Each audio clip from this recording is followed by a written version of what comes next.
Hi there and welcome back to this channel if you have been here before, or welcome if you are new. I'm Sándor and I'm here to talk about my eating disorder recovery and anything else that's related to eating disorders. Just a quick disclaimer before we begin, I'm not a medical professional or a therapist. I talk about my recovery because I think it's important to see that we are not alone in this. Other people went through the same stuff you are struggling with right now and they came out the other end. Keep in mind that these are just my opinions and experiences. None of what I say here is meant to be prescriptive. Obviously, some of the things that worked for me could work for you as well, but recovery takes experimentation and you need to be in charge of that. Today's topic is the 12-step program and its suitability for eating disorder recovery. I want to make it super clear that even though I don't think that this is a good approach for ED recovery, I can see the value in some aspects of this program. For example, there is the free support that you can get from others who've been there, the sense of community and the safety net that this community provides you with can be valuable assets in anyone's recovery. So if the 12 step is working for you, I'm happy for you. You probably should just ignore my ramblings and click out this video. I looked this up on Wikipedia, so here I go, trying to look knowledgeable on the internet. The 12 step was originally created to help people overcome alcoholism, and later it was adapted to address a variety of issues, including eating disorders. The original idea when it comes to adapting this method for eating disorders was to help compulsive overeaters abstain from their binge foods. Then later the whole program was adapted for anorexia and bulimia as well. And even though the program was adapted for eating disorders, I still have the following issues with it. There is the fact that the 12-step program was created for addictions, and as far as I know, there is no scientific proof that would say or that would show that an eating disorder would be an addiction. There is also no scientific proof that certain types of food or addiction to certain types of food would cause an eating disorder. If I'm not mistaken, the scientific community can't even decide whether food addiction is a real thing or not. Yeah, I know that people who try to vouch for the 12-step in ED recovery often mention that there are similarities between eating disorders and addictions, and I agree with that. There are obvious similarities. For example, people who are struggling with an eating disorder and people who are struggling with addiction will both engage in the behaviors despite the negative consequences. They also try to be secretive about the behaviors, and over time, they will need to gradually increase the time that they spend with the behaviors. And both addiction and eating disorder sufferers can experience withdrawal once they try to stop the behaviors. So these are all hallmarks of both eating disorders and addictions, but just because there are similarities between two things, that doesn't mean that they are the same. And it doesn't mean that they can be treated the same.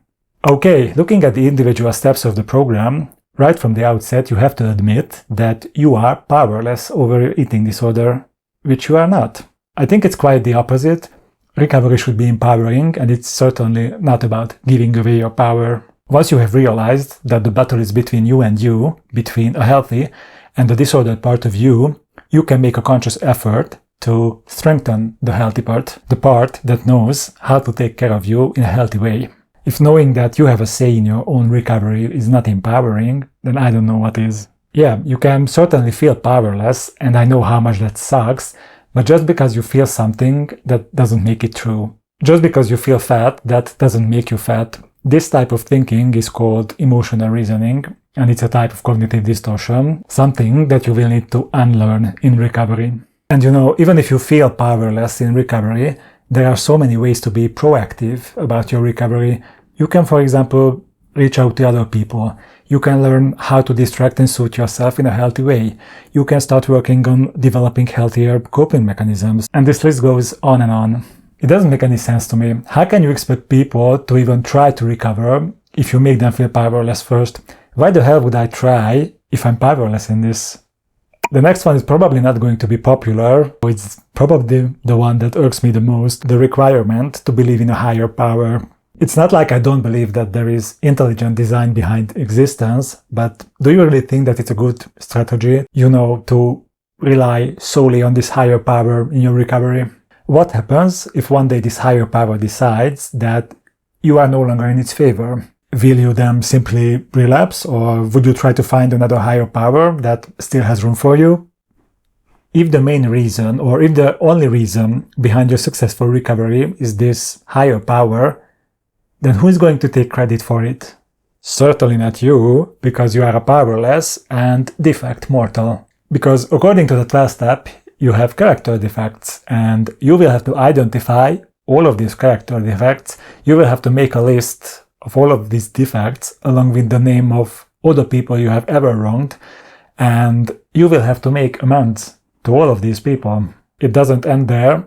On top of what I just mentioned, you will have to humbly ask your chosen deity to remove these character defects. And this sounds like some type of coerced vulnerability to me, and I think it can do more harm than good. People with an eating disorder already feel enough shame about their struggles, so it's probably not a good idea to force them to talk about their shame in detail in front of complete strangers. There is this method called opposite action, and according to that, if you want to get a feeling out of your body, it can be a really effective way if you do the opposite of what your urges tell you to do. So when it comes to shame, the appropriate opposite action would be openly talking about your shame. And even though this matches my experience, namely, the more you talk about your shame, the more it dissipates, I think you have to go at your own pace. Being vulnerable, in my opinion, has to be your decision and not the result of someone else's attempt to force you into being vulnerable. And there is the curious case of these character defects. I think I understand where they are coming from, and I understand that certain personality traits can be a liability or an asset, depending on how you channel the energy behind them. But instead of simply labeling these personality traits as defects, how about trying to take responsibility for these flaws or perceived flaws instead of waiting for someone else to fix them for you?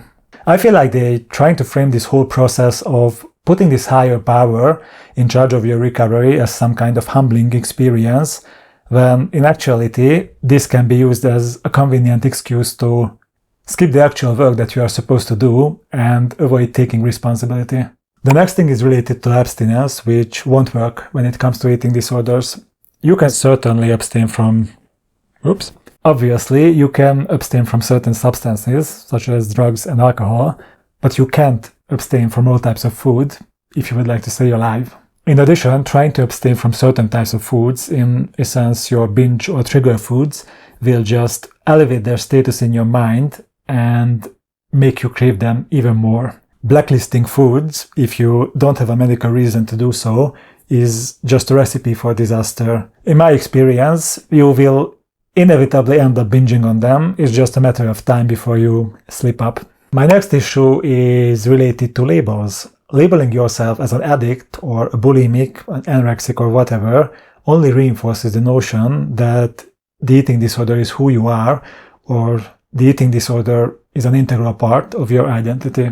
Maybe it sounds like that this is just playing semantics, but perceiving yourself as someone who is, let's say, suffering from bulimia rather than someone who is bulimic can actually help you to put some distance between you and your eating disorder.